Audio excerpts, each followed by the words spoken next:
Dan ini perlu untuk kita saling mengingatkan, karena kadang-kadang dalam kehidupan yang nyata ada abang yang tidak peduli dengan kesusahan adiknya, ada adik yang tidak peduli dengan kesusahan kakaknya, ada paman yang tidak peduli dengan kesusahan kemanakannya, ada kemanakan yang tidak peduli dengan kesusahan paman dan uaknya. Bahkan ada anak yang tidak peduli dengan kesusahan ayah ibunya. Dalam realitas kehidupan itu terkadang terjadi.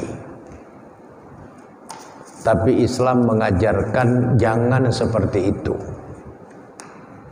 Pedulilah kepada karib kerabat. Kasih sayanglah kepada karib kerabat. Lemah lembutlah kepada karib kerabat. Karena itu salah satu jalan yang akan membuat kita masuk ke dalam surga. Karena hidup untuk saling peduli, hidup untuk saling membantu, hidup untuk saling mengasihi secara humanistik, secara nilai-nilai kemanusiaan, itu sangat dikedepankan di dalam ajaran Islam. Karena kalau dengan kerabat saja kita sudah peduli, tentunya sama orang lain yang bukan kerabat pun kepedulian kita itu pasti tumbuh. Tapi kalau sama kerabat sendiri pun kasih sayang kita itu tidak ada yang bisa diharap untuk ada kasih sayang kita kepada orang lain yang bukan karib kerabat. Oleh karenanya Nabi mengatakan, siapapun dari hamba Allah yang Islam dan beriman, kalau dia mengasihi, menyayangi, berhati lembut kepada karib kerabatnya, dipastikan dia akan masuk ke dalam surga. Allah akan ampuni kalaupun dia ada dosa-dosa yang lain. Jadi ini suatu hal yang luar biasa. Kemudian yang ketiga yang akan menjadi penghuni surga, kata Nabi, wa muslimin wa khofikun muta'afik, yaitu orang-orang Islam yang tetap menjaga kehormatan dan harga dirinya meskipun hidup dalam serba kesusahan. Jadi siapapun dari orang-orang Islam yang beriman, yang hidupnya itu susah, tapi dalam kesusahannya itu dia tetap menjaga harga diri dan kehormatannya, maka Allah akan masukkan dia ke dalam surga. Karena di dalam realitas kehidupan terkadang ada hamba-hamba Allah yang karena susah hidupnya, dia tidak mampu menjaga harga diri dan kehormatannya. Dijualnya harga dirinya, dijualnya kehormatannya, karena tidak sanggup menahan penderitaan kesusahan itu. Maka Nabi mengingatkan orang-orang Islam yang tetap bisa menjaga kehormatan dan harga dirinya di tengah-tengah kesusahan hidupnya, maka kelak dalam kehidupan akhirat dipastikan dia masuk ke dalam surga.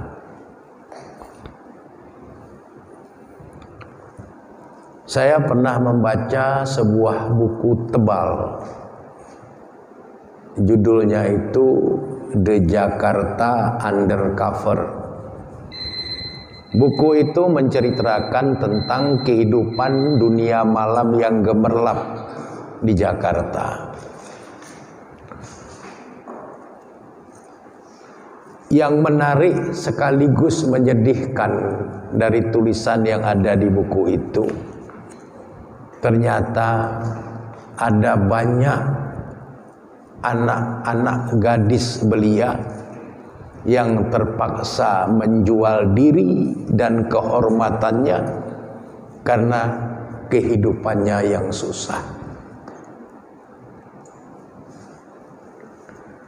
Maka pada waktu saya membaca hadis ini, saya bisa memahami kenapa Nabi mengatakan orang Islam yang bisa tetap menjaga harga diri dan kehormatannya di tengah-tengah kesusahan hidupnya, dia akan menjadi penghuni surga.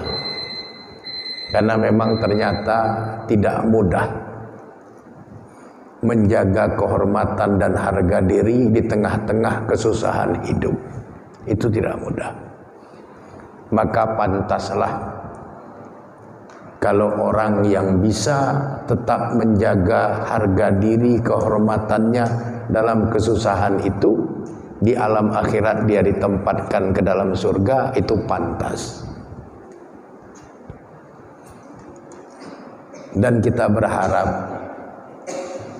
orang-orang beriman, orang-orang Islam tetap seperti itu. Meskipun mereka susah, meskipun mereka menderita, kita harapkan mereka kuat untuk tetap menjaga kemuliaan, kehormatan dan harga dirinya.